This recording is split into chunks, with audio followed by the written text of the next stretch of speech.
Você está preparado para ouvir, estudar, perceber, reconhecer o melhor caso de reencarnação documentado da história? Pois é, esse é o tema da partilha de hoje com o Ricardo Sanfilippo. Roda a vinheta.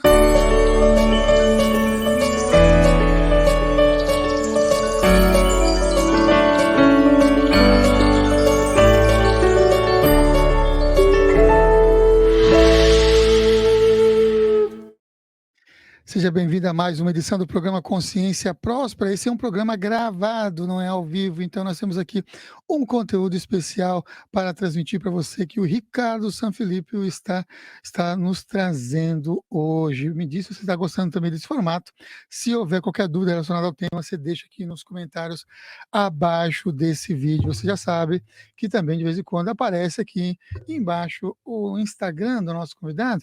Por lá você consegue encontrar o canal dele do YouTube, também encontrar o WhatsApp, entrar no grupo de WhatsApp, diversos outros conteúdos correlatos que vocês podem aprofundar relacionado à reencarnação, vida após a morte, apometria, doação de energias, entre outros assuntos. Inclusive, recomendo que você também assista os programas anteriores, às entrevistas ao vivo. Dúvidas? Deixa aqui nos comentários. Se estiver gostando, já curte, compartilhe com outras pessoas e vamos lá para a partilha com ele, com o Ricardo Sanfilippo, com o melhor caso de reencarnação documentado da história. É isso mesmo, Ricardo? O melhor? Oi, Samuel. Bem-vindo. Obrigado pelo convite, pela oportunidade de novamente estar aqui. Sim, olha, Samuel, eu coleciono casos de reencarnação desde os 15 anos, tem um tempinho já. E quando eu li o livro de Espíritos, eu tinha 15 anos. Eu fiquei maravilhado, convencido sobre o mundo espiritual, mas não tinha provas na época.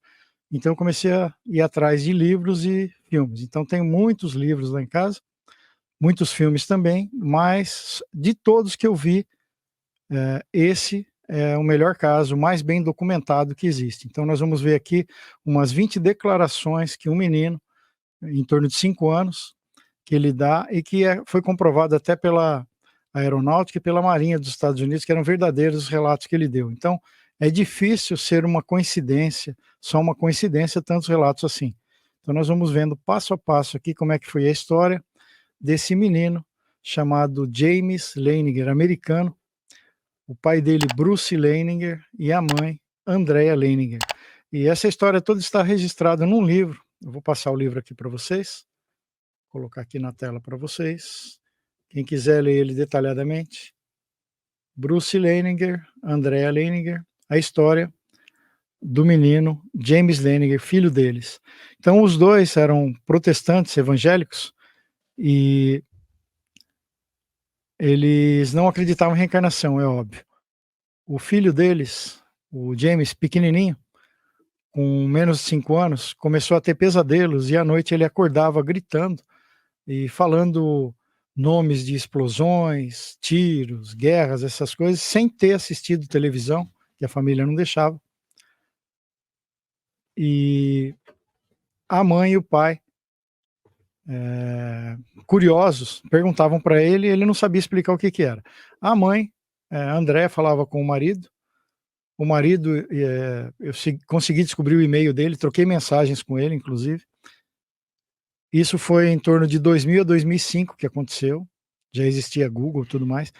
Num belo sábado à tarde, eles estão na sala da casa, a mãe com a criança, e a criança deitada com os pés para cima, começa a chutar no alto, sabe? Como se ela tivesse com as costas no sofá e chutando no alto. A mãe achou aquilo estranho, perguntou: o que você está fazendo? Ele falou: eu estou tentando quebrar o vidro, a cabine do avião. Aí a mãe: como assim? Não estou entendendo. O avião explodiu e eu estou tentando quebrar a cabine. Aí a mãe, opa, chamou o marido, e o marido veio, Bruce: olha, dá uma olhada o que está acontecendo, o que o James está falando aí. Então ele chutando, aí o pai perguntou para ele: o que você está fazendo? Ele falou: estou tentando quebrar a cabine do avião, o vidro. Para quê? Para mim saltar, para mim sair do avião. Mas por quê? Você está aqui agora na sala, né? Que história é essa que você está tentando quebrar? Ele falou: eu era um piloto de avião e o meu avião explodiu na ponta e eu estou tentando sair do avião. Ah, você teve uma outra vida? e você era piloto? Aí o pai, todo curioso, que ele era evangélico, não acreditava. Você pode falar mais detalhes, né, dessa vida? O pai, muito inquiridor, perguntador, né? E aí começou a fazer perguntas para o menino. Falou, me escuta, se você era um soldado e estava lutando, era um piloto, de que país que você era? Ele falou, eu era americano. Tá. Os Estados Unidos já teve várias guerras, já lutou em vários lugares, né? Com que país que você estava lutando? Ele falou, contra os japoneses. Aí, pai, pode ser que seja verdade, né? Porque realmente os Estados Unidos já lutou contra os japoneses. O que mais que você lembra? O menino não lembrava muito. Ele falou, você lembra o sobrenome? Você lembra o nome que você tinha naquela época? Aí o menino falou, James. Aí o pai falou, mas James é o seu nome atual. Como que você está repetindo o nome daquela época? Ou você tinha o mesmo nome naquela época? Ele falou, eu tinha o mesmo nome de James. Aí o pai, acho que você está, né, confuso, porque nessa vida o seu nome é James. Ele bateu o pé no chão. Não, pai, meu nome era James naquela época. Aí o pai, tudo bem, guarda essa informação. E combatia contra os japoneses? Sim. Você lembra que tipo de avião que você pilotava? E o menino lembra o nome do avião que ele pilotava. Olha só, então aí já começam as declarações. O americano lutando contra os japoneses, o nome do avião que você pilotava, você lembra? Já se viu perguntar para uma criança de 5 anos isso, né? Nem dessa vida ele lembra as coisas, quanto mais de outra vida. E o menino falou, eu pilotava um avião chamado Corsair. Aí o pai escreve lá, Corsair. Eu nunca ouvi falar nisso, mas ele escreve. E de onde que saíam esses aviões, né? Aí o menino fala que era de um navio muito grande, que era um porta-aviões, né. Ah, tá, tudo bem, bate com a realidade, saindo um porta-aviões, né. E como que era o nome desse porta-aviões? Aí o menino fala: Natoma. Aí o pai: "Mas Natoma é nome de japonês, né, filho? Isso daí não pode ser realidade. Como que você está falando o nome de japonês? Um americano nunca ia colocar um nome desse num avião, num porta-aviões", e mais o pai vai anotando tudo, né. "E você lembra de mais coisas? Você lembra de um piloto que podia estar do seu lado?" Ele lembra o nome de um piloto, mais na frente ele vai falar o nome do piloto, mas aí o pai fica curioso e vai pesquisar na internet, e o pai vê que ele tem os desenhos da criança, quando a criança era bem pequena, com 3 anos, aí mais novo ainda, onde haviam, exemplos de avião atirando em navios, né, bem rudimentar, de criança de 3 anos, onde estava escrito James 3 nos desenhos, né. E o pai conversando com o filho dele, um dia ele pega e pergunta assim: "Filho, por que é que você coloca James 3 nos desenhos, né?" Eh, aí o filho fala assim: "Mas é porque eu sou o terceiro James". "Como assim? Eu não entendi". Falou: "O meu pai chamava James, eu o pai do piloto chamava James, o piloto chamava James e eu sou o terceiro piloto, por isso que eu sou o James 3". Aí o pai: "Oh, meu Deus". Aí o pai, pesquisando, descobre que existia um porta-aviões chamado Natoma Bay. Ó, vamos ver aqui, nós temos a imagem dele com 3 anos, e mostrando um avião aí tudo em amarelo, o fundo, né, James 3. Aí tem a segunda imagem que tem bastante vermelho, mudando a imagem, ele atirando também, um avião atirando num navio, vários navios, né, explodindo, pegando fogo.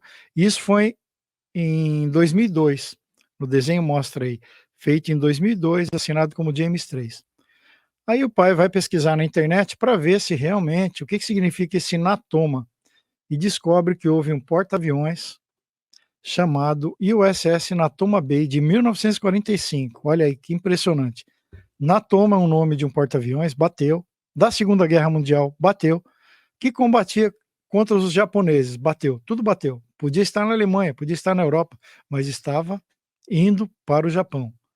Aí ele ficou impressionado, mas como que o meu filho sabe uma coisa dessa? Nem eu não sabia, né? Ele fica impressionado. Aí ele escreve para Marinha, né, dos Estados Unidos, perguntando o nome dos trabalhadores, pilotos e outros que tinha no Natoma. E aí ele consegue, ele fala que está escrevendo um livro da Segunda Guerra Mundial e que ele gostaria de reunir mais dados. Não ia falar que o filho estava dizendo que eram pilotos, senão não ia ficar bom isso daí, né. Aí mandam para ele as informações. Só que ele olha lá, tem 3 pilotos que chamam, tem 3 não, tem 5 pilotos que chamam James.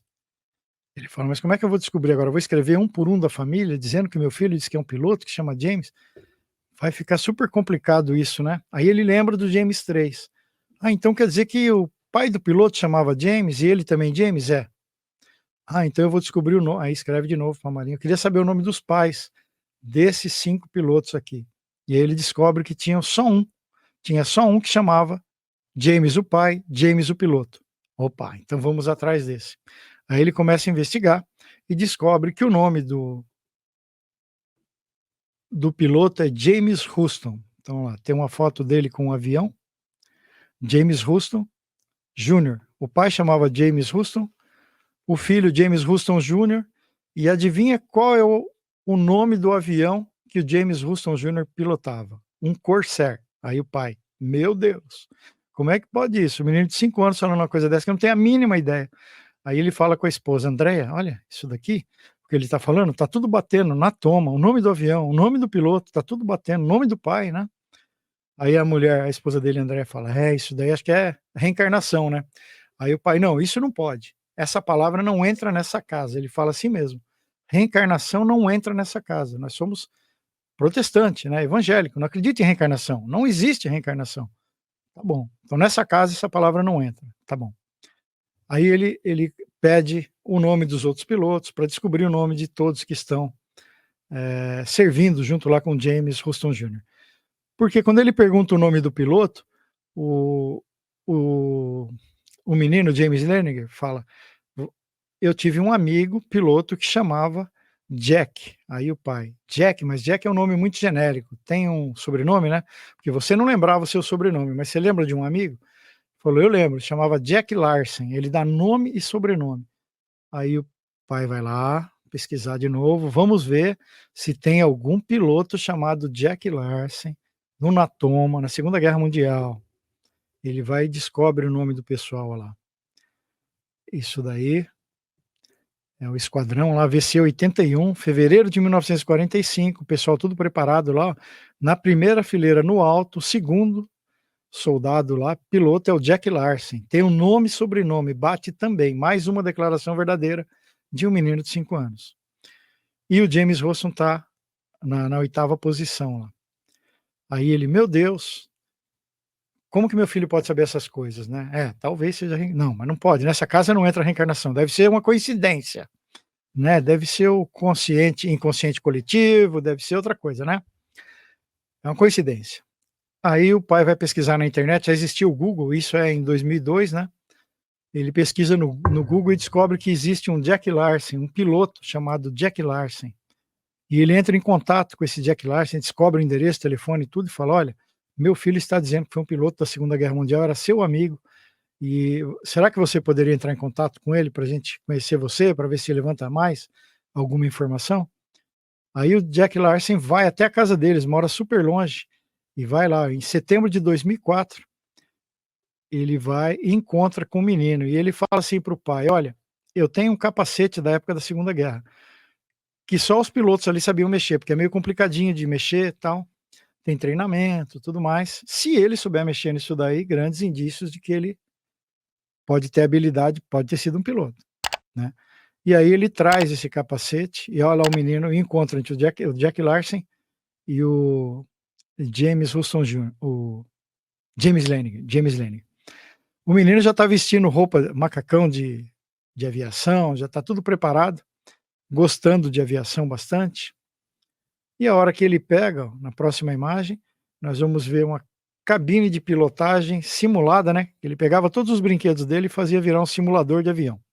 E ele está com o capacete ali, soube afivelar, soube manusear, mexer nos parafusinhos ali nos controles, né, no dial. E aí o Jack Larsen fala: "Olha, ninguém sabe mexer com isso daí, se ele está sabendo mexer, fazer tudo isso, grandes indícios, né." Então o pai já fica começando a dar uma abertura para que isso possa ser verdade, né. E o pai se lembra que quando o menino estava chutando para cima e querendo sair da cabine, e ele pergunta, né: "Por que que você está querendo sair?" Ele fala: "Porque explodiu uma bomba na ponta do avião." Vamos guardar essa informação aí, na ponta do avião. Tá. Aí um belo dia, no o pai está brincando está brincando com o menino, e o menino está com aqueles bonequinhos G.I. Joe, já ouviram falar naqueles bonequinhos de soldadinhos? E ele está brincando com alguns soldadinhos, e esses soldadinhos têm alguns nomes que o menino dá. Um ele chama de Leon, um ele chama de Billy, o outro ele chama de Walter. Aí o pai fala: mas por que você está usando esses nomes aí, né? Esses nomes são de seres humanos, em vez de usar nome de Superman, Homem-Aranha, essas coisas. Que nome estranho, parece, né, estranho. Um era louro, o outro era moreno claro e o outro era meio ruivo. Um nome para cada um, Leon, Billy e Walter.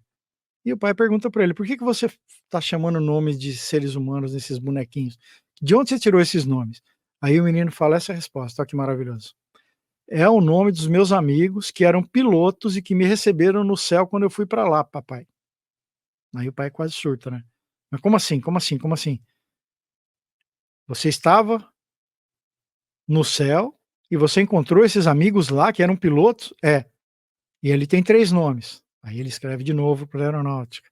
Será que vocês poderiam me mandar fotos dos pilotos e nome, né, para mim saber se por acaso tem algum Leon, algum Billy, algum Walter, se o cabelo deles é respectivamente, né, louro, moreno claro e ruivo. E aí ele consegue as fotos e consegue a data do falecimento dos pilotos. Então vamos lá. Olha lá. Os bonecos G.I. Joes com o nome dos adultos. Tinha um que chamava Leon Steven Corner, morto em 25 de outubro de 44. Tá. O outro Billy, ou Willie, né? Rufus Piller, morto em 17 de novembro de 44. E o outro Walter John Devlin, morto em 26 de 10 de 44. Então, os 3 morreram em 44. Então, se eles foram para algum lugar espiritual, eles foram em 44. E o James Houston Jr. morreu quando? Em 3 de março de 45. Mais uma informação interessante que bate. O James Houston morreu depois que esses 3 que ele sabe o nome e que eram pilotos. Por aí eu já dava por encerrado, falou: meu Deus, só aqui já me dou por convencido de que ele era piloto, mas tem muito mais coisa para vir ainda pela frente. Aí o pai consegue as fotos dos pilotos, olha lá. Então o primeiro, lá em cima, Leon, segundo tenente Leon Steven Corner, VC 81, morto em combate, 25 de 10 de 44. E embaixo, esse de cap, de chapeuzinho, é o próprio James Houston Jr., tá? Em cima é um amigo dele, piloto Leon, embaixo o próprio James Houston Jr. Aí ele conseguiu mais fotos ainda, na outra imagem nós temos, olha lá, o Billy, ou Willie, né, William Rufus Piller, que o apelido é Billy, né? Olha lá, o jeito dele. E o guarda-marinha John Walter Devlin também. Então, a aparência, a cor do cabelo dos 3 pilotos era igual o dos bonecos que o menino chama. Ele acertou que existiam os 3 pilotos, que morreram antes dele e que tinham a cor do cabelo certo, os 3. Aí o pai, meu Deus, é muita informação para ser só coincidência, né? Aí um belo dia o pai está já pesquisando algumas coisas da Segunda Guerra Mundial, está vendo um livro da Segunda Guerra Mundial em casa, que ele ia dar de presente para o pai dele, né, para o avô do James, sobre a Segunda Guerra Mundial. O pai está olhando sentado no sofá, o menino passa do lado dele, o James, olha uma foto, olha, vamos colocar a foto, coloca a foto e fala assim: pai, foi aqui que o meu avião caiu. Essa é para entrar em choque, né? Foi aqui que o meu avião caiu. Como assim? Tem milhares de fotos do Japão. Olha a coincidência, bem na hora que o pai está, foi a espiritualidade que acho que tramou tudo, né, para acontecer essa história aí.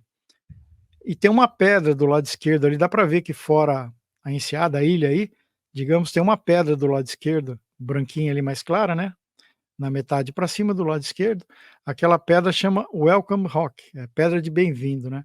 Ele apontou bem ali na frente daquela pedra e falou: olha, o meu avião caiu bem aqui. Aí o pai fica em choque, né, meu Deus do céu. Será que ele está falando a verdade? Bom, ele acertou tudo até agora, né. Vamos escrever para a Marinha, para complementar a história do meu livro que eu estou escrevendo, né. E vou perguntar onde foi, porque ele não sabia até então onde que tinha caído o avião. Aí a Marinha responde para ele, na outra foto nós vamos ver, bem detalhada, é legal ver bem grande isso. Relatório de combate da aeronáutica, Estados Unidos, 3 de março de 45, que é ligado à aeronáutica com a marinha, né. Então, apesar de sair dos porta-aviões, tem relatórios da marinha e da aeronáutica, né. Então a gente olha que lá em cima, se for acompanhar, nós temos alguns nomes ali que vêm do alto para baixo, descendo os aviões, e no meio tem os navios ali, aqueles pontinhos pretos lá numerados, ó, 1, 2, 3, 4, 5, 6, são navios. No alto tem os nomes ali dos pilotos. A gente vai ver que do lado direito tem 3 tracejados. Um tá escrito Larsen, que era o Jack Larsen, amigo dele, estava do lado dele. No meio daqueles 3 pontinhos da direita, no meio, tem Houston, que era o James Houston Jr. E do lado no último, extrema direita, é Gingrich, tá bom? Guarda esse nome aí. E aí eles passam atirando sobre dá para ver o tracejado, eles passam por cima dos aviões atirando, e você vê que sai 1, 2, 3, 4, 5, 6, 7, 8 pontinhos do alto, 8 nomes, e no lado esquerdo da tela só vão chegar 7. Aí nós vamos ver que na frente da pedra, lá onde é aquela pedra Welcome Rock, está escrito Crash, bem pequenininho lá, tá Crash, quer dizer que caiu um avião lá. Se você for seguir o tracejado, é bem onde está o Houston, o James Houston Jr. Ele foi o único que foi abatido, saíram 8, chegaram 7 do outro lado, né. E aí, o pai, aí que ele realmente quase surta, porque bate exatamente com o local onde o menino de 5 anos fala que caiu um avião de uma pessoa que ele nunca viu na vida, nem nunca leu nada a respeito, nem nunca viu nenhuma reportagem, não está nada escrito em nenhum lugar, e o menino dá exatamente a localização de onde caiu um avião lá no Japão, nem nos Estados Unidos não é ainda. Então já dá por satisfeito aí? Já daria, né. Aí, vamos lá, seguindo. O pai começa a participar de algumas, reuniões de veteranos da Segunda Guerra Mundial. E um dia eles estão num local onde tem um canhão de 127 milímetros, é a próxima imagem, um canhão de 127 milímetros, num museu naval. E aí o menino olha e fala: "Pai, tinha um canhão desse daqui, igualzinho esse daqui lá no navio", né. Aí chega uma pessoa do lado, que é da marinha, e fala assim: "Bom, existiam vários navios que tinham esses canhões. Você sabe me dizer em que posição estava isso no navio? Na frente, atrás, esquerda ou direita, né? Estibordo, bombordo, direitinho?" O menino dá a localização exata dentro do natoma onde estava isso daí, que ele nunca tinha visto. Mais uma comprovação. Bom, aí não bastasse isso, o pai o pai dele é empresário, né? Bem perguntador, bem curioso, ainda bem que teve esse pai curioso que reuniu bastante informações. Pergunta para ele: "Já que você lembrou o nome do piloto, lembrou o seu, você lembra do nome das suas irmãs, irmãos, pai, mãe, todo mundo?" Ele fala: "Sim, eu lembro." Aí dá o nome das 2 irmãs.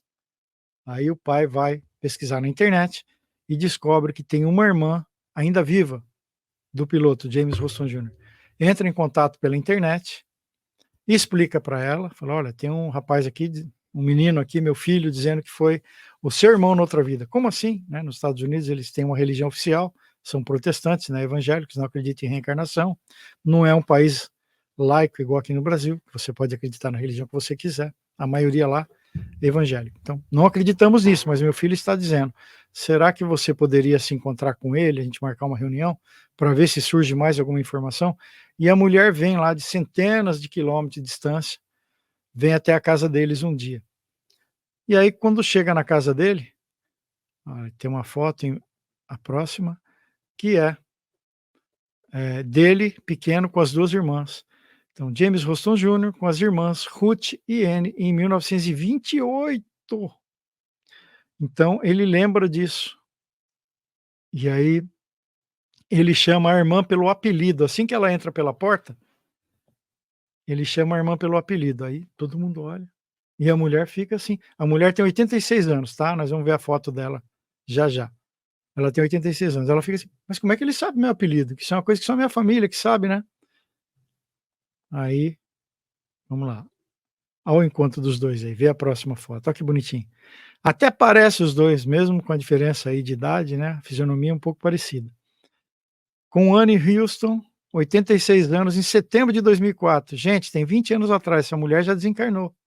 Que bom que ela estava com 86 anos na época, em 2004, senão ela estaria com 106 anos hoje, né? E ela pôde comprovar isso, né? E aí ele pergunta para ela assim: escuta, pelo apelido, você se lembra daquela vergonha que o nosso papai fez a gente passar?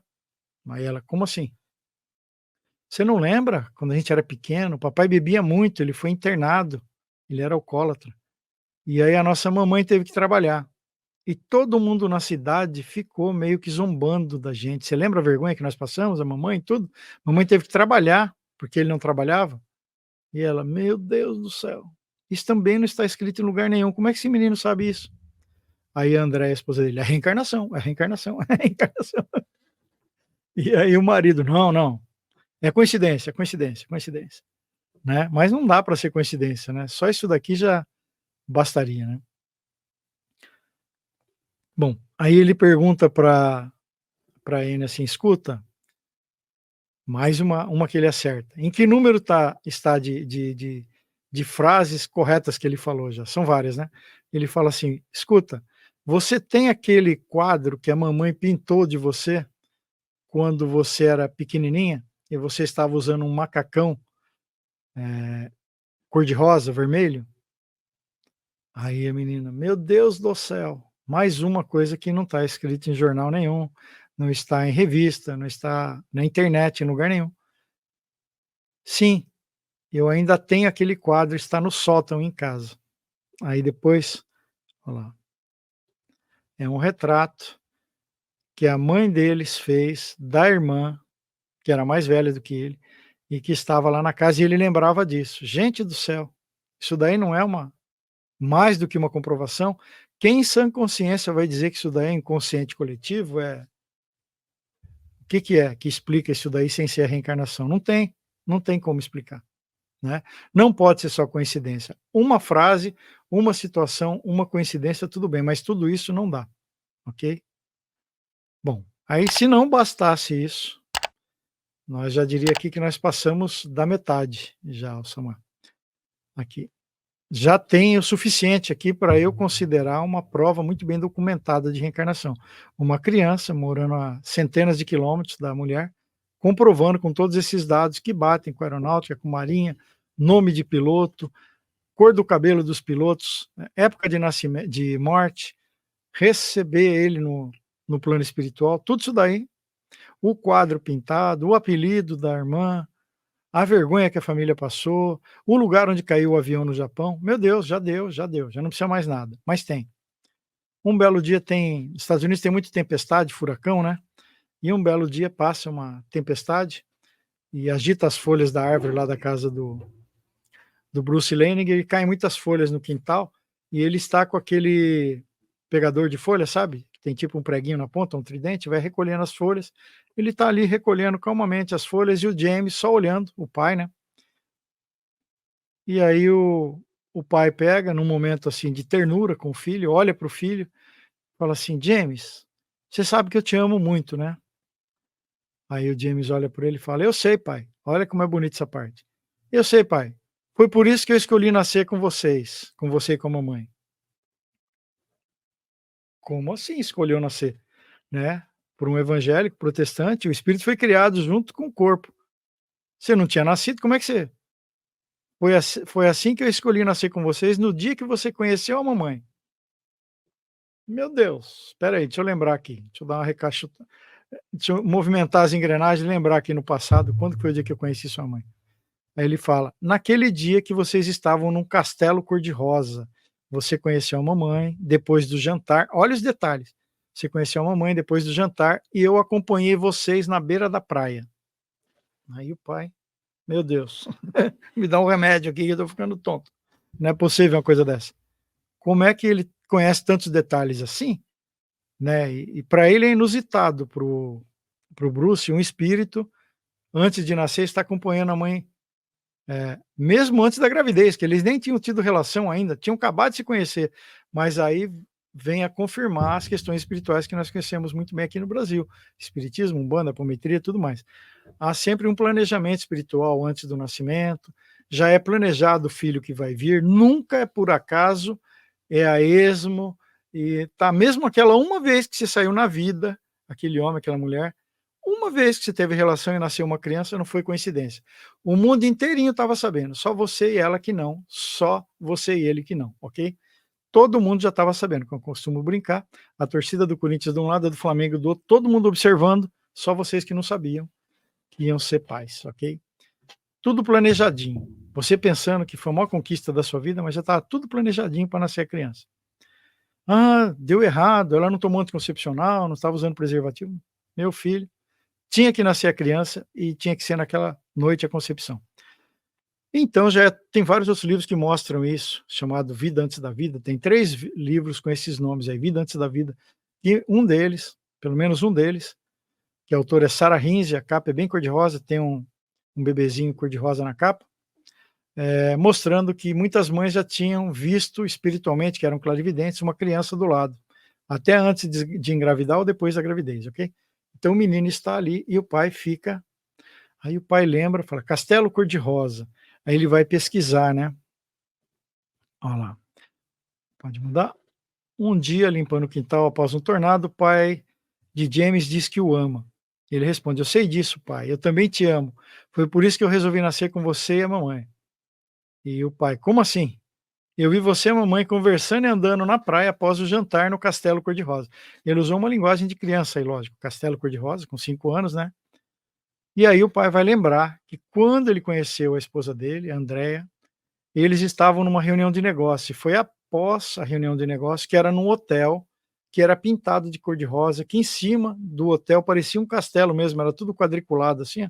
Nós vamos ver a foto, ele até levanta a foto, e depois ele põe na internet, no livro dele.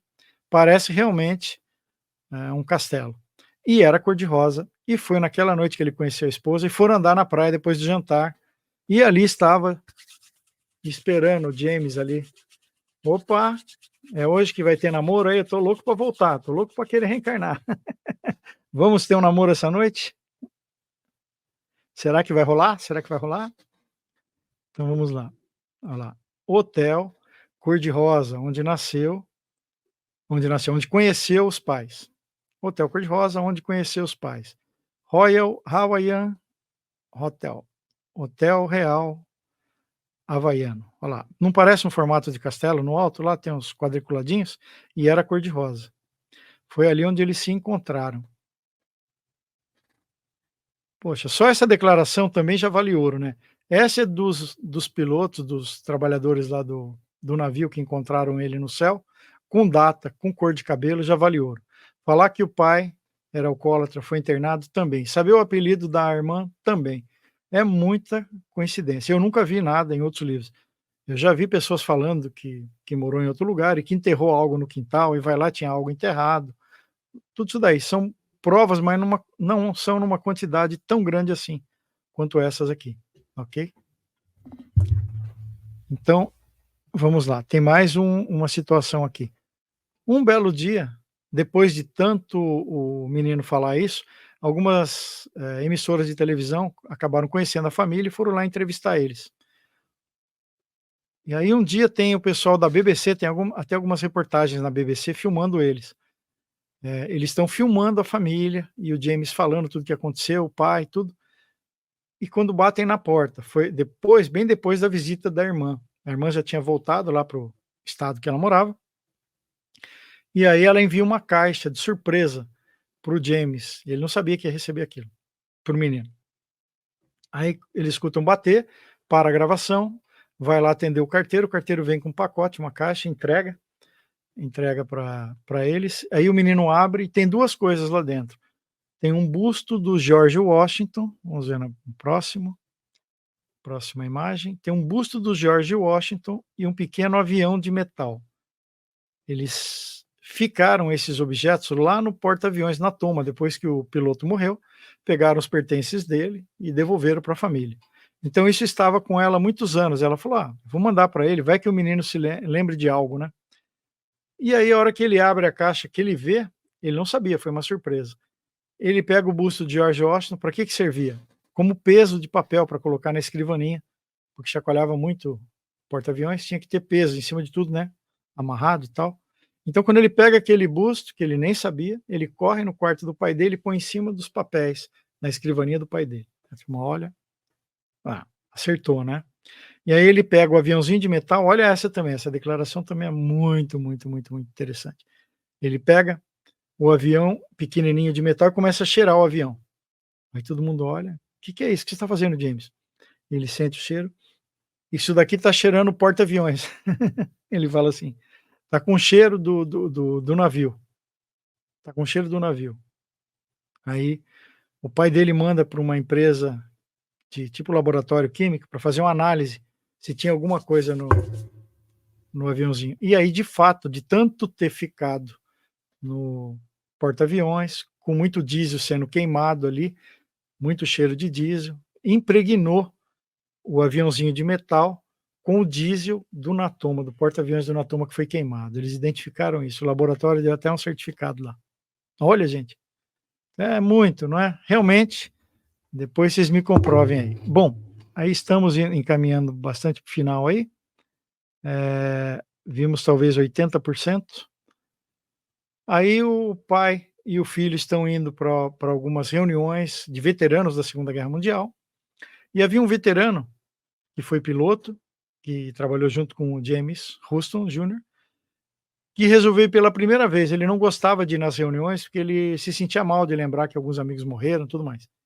E aí um dia ele falou, tem uma criança dizendo que foi piloto. Eu falei, eu trabalhei com esse piloto aí. Quero ver, vou pegar esse moleque no pulo aí, no pulo do gato, vou pegar ele, né? Vou lá ver se eu consigo levantar alguma informação. E aí ele era enorme, um piloto bem grandão. E ele chega do lado da criança um dia, quando o pai está um pouco afastado, para pegar ele de surpresa, e se curva assim e fala para o menino assim, escuta, você que disse que foi o piloto, né, o James Houston Jr., sim, você sabe quem eu sou? E aí o pai olha assim, o que é esse homem enorme aqui do lado do meu filho? Oi, o que está acontecendo? Eu queria saber se ele sabe quem eu sou. Eu nunca vim numa reunião aqui de veteranos, né? E eu servi com o piloto, com James Houston Jr. Aí o menino olha para cima assim e fala, eu sei. Como que você sabe quem eu sou? Sim. Ele fala o nome do piloto, sem nunca ter visto ele na vida. Ele fala, seu nome é Bob Greenwald. Aí tá na Bob Greenwald. Aí o pai olha para ele e fala, seu nome é esse mesmo? Ele fala, sim, meu nome é esse. E como que você sabe o meu nome? Que a aparência mudou depois de 50, 70, 80 anos, né? Aí o menino fala, eu reconheci a sua voz. Nossa senhora, já vale ouro, né? Já vale o Oscar isso daí. Tem que fazer um filme disso daí. Só isso daí já vale ouro.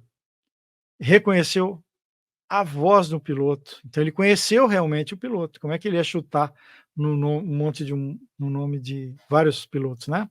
Ele acertou também. Bom, aí o que mais aqui?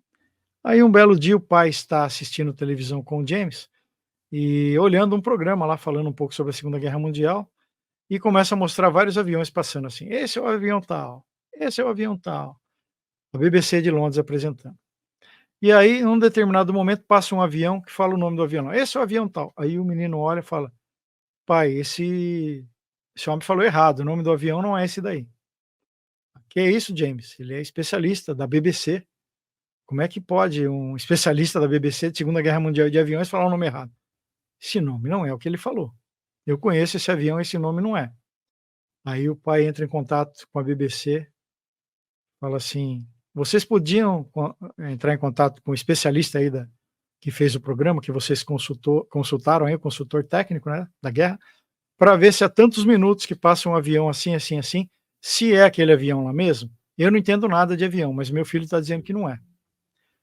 Aí passam uns dias, eles recebem a resposta da BBC, falando, olha, nós estamos entrando em contato para pedir desculpa, realmente o especialista em guerra e aviação da Segunda Guerra se confundiu com aquele nome do avião. Seu filho estava correto, estava certo.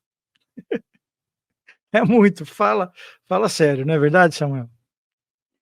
Bom, aí temos pouquíssimas imagens agora. Bom, aí também o pai vê o menino brincando com aviões, assim, pequenos, miniatura, né? E ele dava nome de homens para os caças e nome de mulheres para os bombardeiros.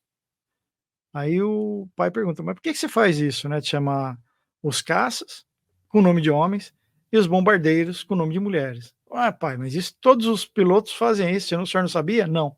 Aí lá vai ele entrar em contato com os pilotos, né: "Escuta, é verdade essa história aí?". "É verdade", né. Então, aí na próxima imagem a gente vai ver isso daí, que ele brincava e chamava com o nome de homens os caças e mulheres os porta-aviões. O Os bombardeiros, desculpe, perdão. Tanto é que o bombardeiro que levou a bomba atômica tinha um nome pintado lá na ponta lá que chamava Enola Gay. O que que significa isso? Era o nome da mãe do piloto que estava levando a bomba atômica. Enola Gay era o nome de uma mulher, ok?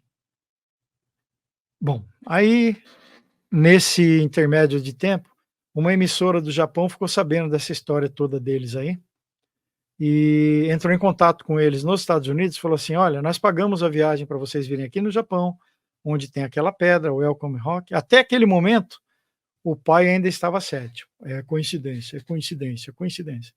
Para mim só vai ser verdade se eles mergulharem onde está o onde diz que caiu o avião e tirarem o corpo do James Wilson Jr. de lá, né. "Nossa, você é exagerado, hein". Não. Então aí pagaram para ele, foi a família toda, o casal e mais a criança, para o Japão, pegaram uma lancha e foram até, vamos ver na próxima imagem, a frente da pedra lá, o Welcome Rock, olha lá. E sobre o outro ângulo, né, aquela outra foto foi batido do lado direito lá.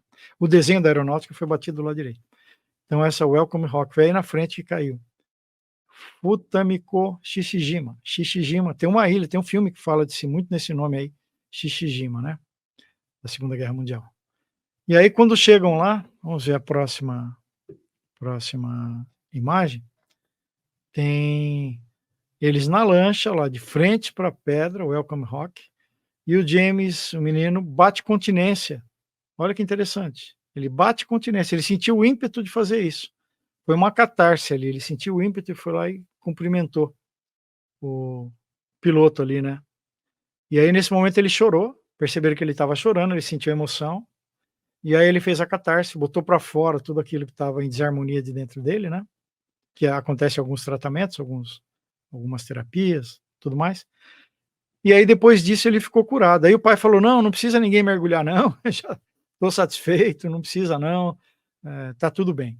E aí depois disso o menino fica curado, ele tinha esses, digamos, descontroles, porque ele não entendia o que estava acontecendo, ele entendeu, processou, assimilou, e aí depois disso nós temos algumas imagens, uma imagem no final aqui, até tem mais imagens que mostram ele fazendo desenhos pacíficos, mostrando o equilíbrio, né, depois de ter ido para o Japão. Olha lá, ele mostra um navio que não é um navio de guerra, é um navio normal com a bandeirinha do Japão, sob a água, andando sobre um marzinho azul, peixes embaixo, peixes pulando para cima da água, todo mundo numa boa, sem ninguém atirar em ninguém.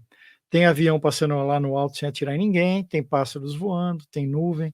Então ele ficou uma criança normal novamente. Ele tirou aquele trauma, né. E aí daí para cá ele ficou normal. Eu já vi entrevistas dele já adulto, porque isso foi de 2000, demorou 5 anos para o pai fazer esse livro, tá gente. Tá muito bem documentado. 5 anos. Aí no final de tudo isso o pai chega e fala assim para a esposa dentro de casa: "Olha, esposa, eu tenho que falar uma coisa para você". "O que que é?". "Eu tenho que dar o braço a torcer, só tem uma explicação para isso, não tem outra. Só pode ser reencarnação. Mesmo que eu não acredite, não tem outra forma de explicar tantos detalhes comprovados assim, né. E é do nosso filho, não é de um programa que a gente viu na televisão. Não tem como, nós não ensinamos nada para ele não viu isso daqui em nenhum outro lugar, nós não temos esse material, eu só adquiri depois que ele começou a falar, então não tem outra explicação. Eu me dou por vencido, eu acredito na reencarnação". Muito legal. Legal.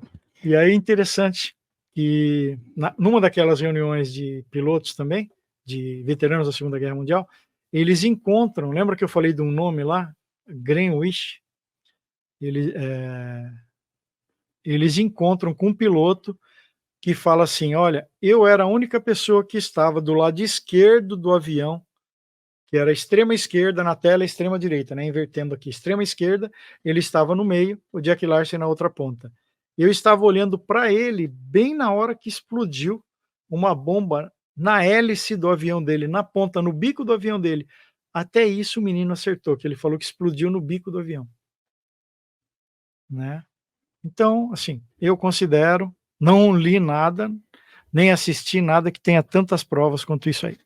Uhum.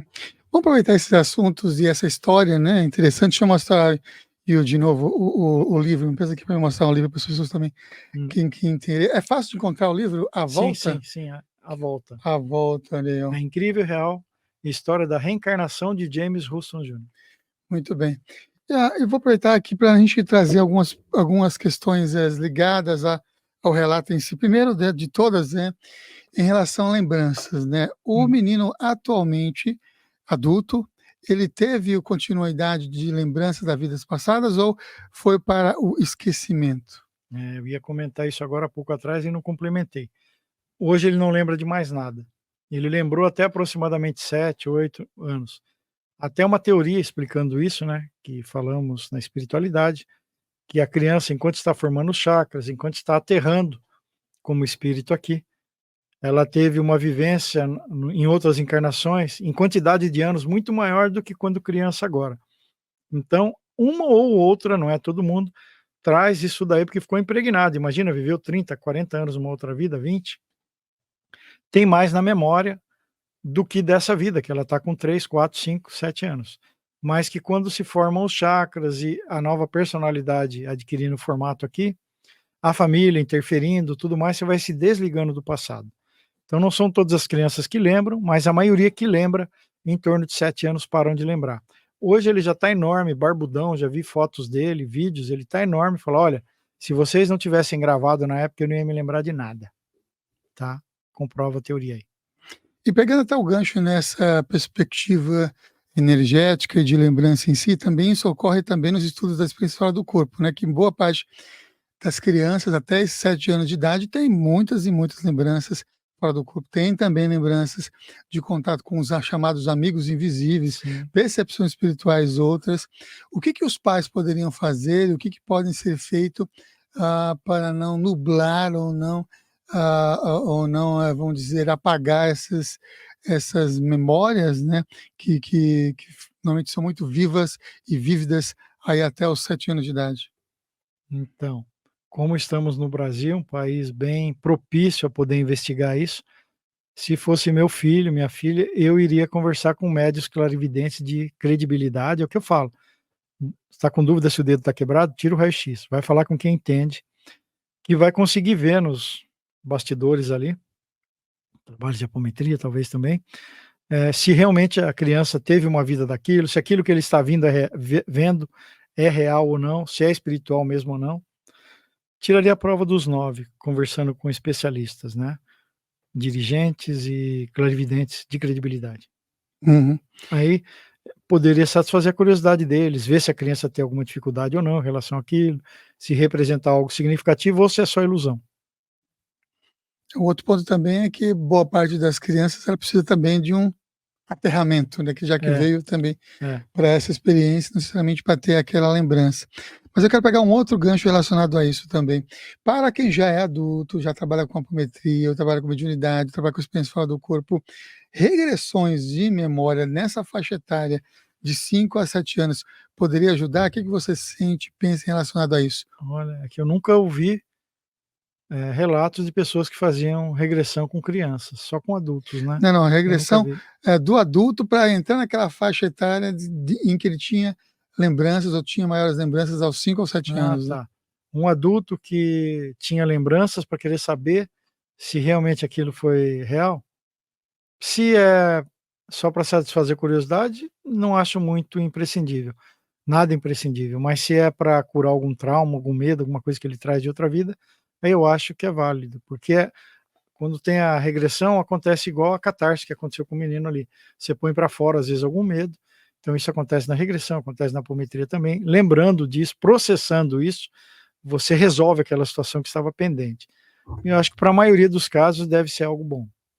No caso do James ali foi terapêutico, né, porque todo o processo dele de lembrança, memorização, relatos, foi até o momento da catarse, foi até o momento dele É. E aí dele, ele dele, botou para fora. dele realmente expor isso, né? É, E resolver ali se tornar, vamos dizer assim, uma criança mais comum. sim. É. Aí algumas pessoas perguntam assim: "Ah, mas se algumas pessoas lembram, por que todas não lembram?" Porque são seres individuais, cada um tem uma evolução diferente, necessidades diferentes, né, não é todo mundo que lembra, mas tem bastante casos que eu conheço aí, uns 10 que lembram. Tem vários livros que falam, né, mas não são tão bem documentados assim, mas tem pessoas criança que vai, por exemplo, fala que é de uma outra família, vai lá onde a outra pessoa vivia e descobre que ela era dona de uma loja, sabe detalhes, até onde estava colocadas as coisas na prateleira da loja, quando ele era o dono da loja. Reconhece todas as pessoas da casa, sem nunca ter visto na vida, fala o nome de cada um, fala onde estava enterrado algo no quintal, quer dizer, são N provas, né, mas se é para curar uma situação, eu acho interessante, mas só por curiosidade não. Será que eu fui rei da Inglaterra? Não, aí não.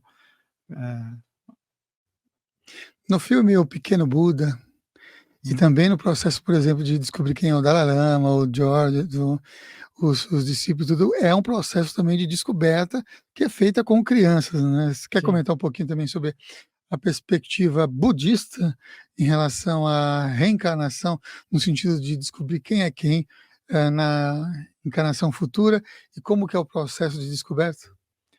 É. Não conheço com muita profundidade do budismo não, mas eu sei que eles conseguem prever quem vai ser os próximos, dirigentes lá do budismo, né. E no espiritismo nós não temos isso, nem na umbanda, não vai saber, mas eles conseguem prever, a futura alma que vai reencarnar ali no corpo de alguém que vai ser um dirigente. É interessante, mas eu não sei até que ponto pode mexer com a cabeça da criança, começar a falar isso para ela muito cedo, né, a não ser que eles tenham certeza absoluta do que estão fazendo, né, então aí deve ser válido, porque vai despertando também as lembranças do passado, né.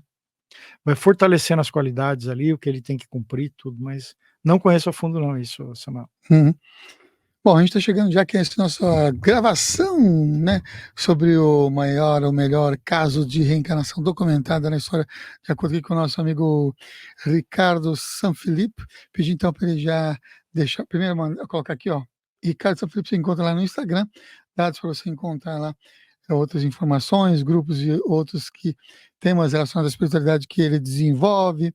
Segundas, quartas e sextas tem também atividades no canal do YouTube, então fique lá atento. Já agradeço. Peço pedir então para o Ricardo já para deixar sua mensagem de encerramento antes de nós subirmos aqui a nossa vinheta do programa de hoje. Gratidão, Samuel, gratidão a oportunidade de estar aqui compartilhando isso com vocês. Acho que o assunto tenho certeza que o assunto vida após a morte é um assunto de extrema importância para toda a humanidade. Gostaria que isso fosse divulgado com muita certeza para todo mundo, que a hora que você sabe que você vai reencarnar, que você vai reencontrar com aquelas pessoas que você pode prejudicar, que vai haver acertos de contas, você para de prejudicar pessoas, de errar. Então eu acho muito importante que o pessoal tenha isso como certeza, não como teoria da reencarnação. Eu tenho como certeza. Se perguntar: "Ricardo, você acredita em reencarnação?", eu vou falar: "Não". "Como não?". Não, quem acredita não tem certeza, eu tenho certeza do que eu estou falando. Então, eu tenho certeza na reencarnação, por tudo, da quantidade de médios que eu conheço, livros, experiências, tudo mais. Convido para finalizar aqui o pessoal a conhecer o nosso canal, Apometria Estrela Prânica, @Ricardo Sanfilippo, temos lá cursos de apometria, atendimentos, um trabalho voluntário de doação de energia para ajudar, você pode fazer de casa, participando, segunda, quarta, quinta e sexta, 20 horas, 1 hora só, é conduzido por operadores, pessoas que dirigem o trabalho, não precisa se preocupar, não tem que ter experiência, incorporar, nada disso, só vontade de ajudar. Convido todos a conhecerem, peço também a todos que se aprofundem na espiritualidade, descubram o que vieram fazer aqui, não pegaram o trem por engano, vocês vieram para cá porque tem alguma coisa para fazer no planeta, então descubram o que vocês têm que fazer, se encontrem, procurem ajudar o máximo de pessoas possível aí, para quando voltar para lá, voltar melhor do que quando chegaram aqui, ok? Abração a todos, beijo no coração de todo mundo.